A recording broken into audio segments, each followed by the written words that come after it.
My name is Alana Tuyorada, and this is my cross-gendered leisure activity project. For my project, I participated in the gaming experience and played Call of Duty Black Ops. In order to understand why this experience has predominantly been a male activity, let's look into the history of video games. They started in the 1940s, but video gaming reached mainstream popularity in the 1970s and 80s when arcades, computer games, and gaming consoles became available to the general public.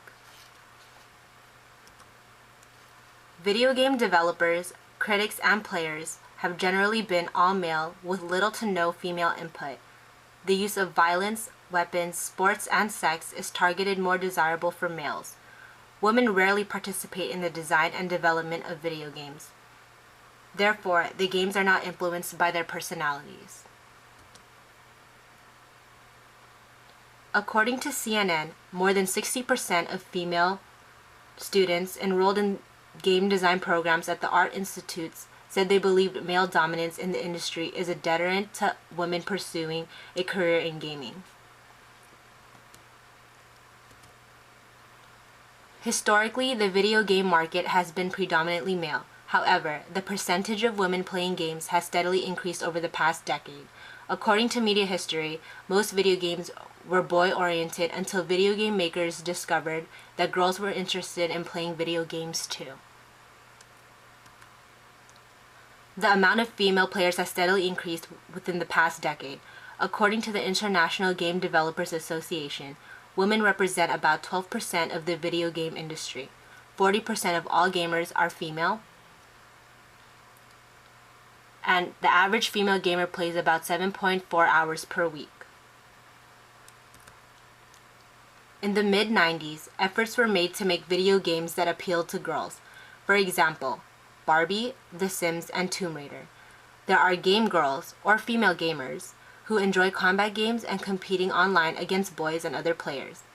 They do not like only female games. Women now slightly outnumber males in web-based games.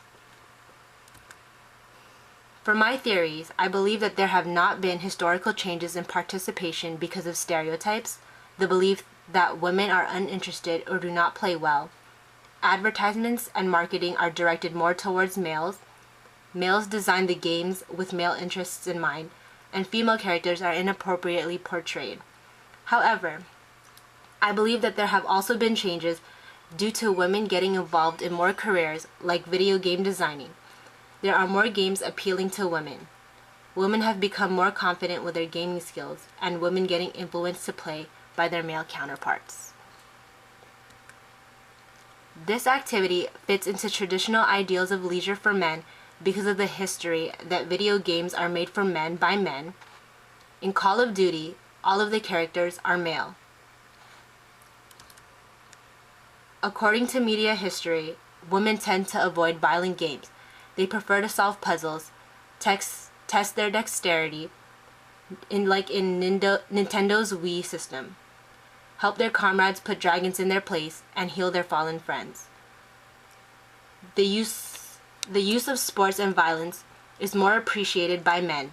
They like to create fantasy teams and My Player, where they can build their own teams and compete against each other online. Some popular games are NBA 2K12 and NFL Madden 12. They are intrigued by the use of weapons, such as tomahawks, grenades, claymores, and assault rifles. Some games are games called Call of Duty Modern Warfare and Black Ops.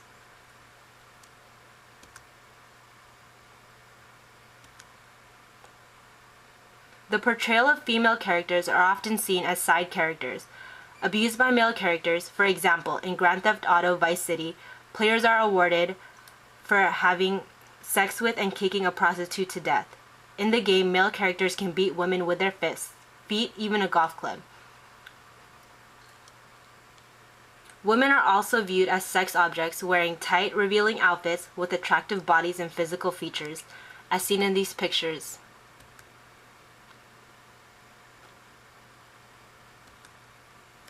My experience with a cross-gendered activity relates to feminism because women should have equal access and representation in all leisure activities, including male-dominated activities such as video games. It relates to media through the portrayal of women in video games and the advertisement used to attract gamers. It relates to culture through the common idea that men are more interested and involved in video games than women, and how there are activities classified based on gender. I did not participate in this activity before because I was never really interested and I'd rather do other activities. I did not like all the violence, it seemed difficult, and I did not want to get addicted. Nevertheless, I wanted to see what all the Call of Duty fuss was about, and engaged in the gaming experience for myself.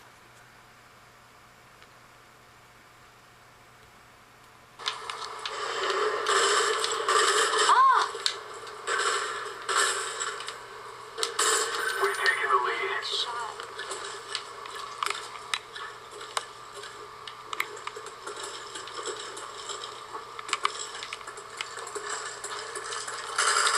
We've lost the lead.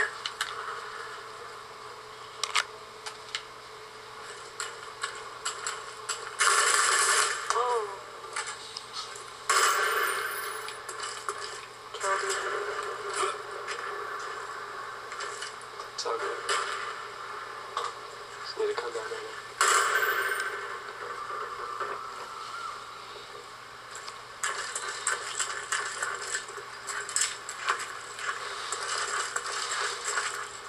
We've taken the lead.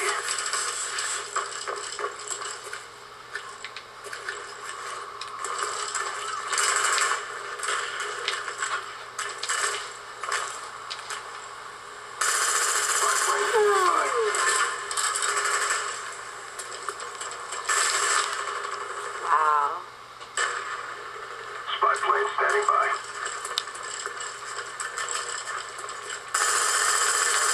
Oh, got him.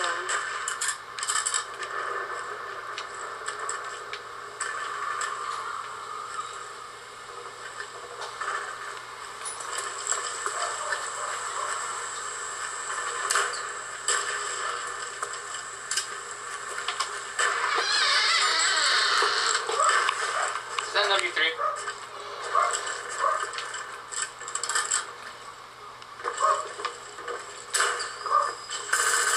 Ooh, got him. Enemy napalm strike incoming.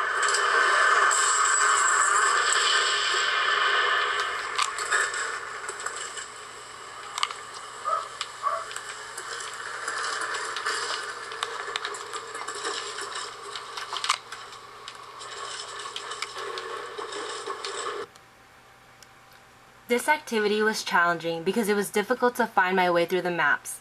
It was hard to maneuver with the controller to aim and shoot. Enemies were not that easy to find, and overall being patient with a game I was not familiar with. After playing, my best results were 20 kills and 11 deaths. My ratio was 1.82. Not bad for a beginner. After playing, I gained some insight. I would definitely participate again because I had fun and developed some skill in the game. Based on both gains and gaps, women tend to be more involved in arts and crafts activities, both as creative participants and as visitors or spectators of shows and performances.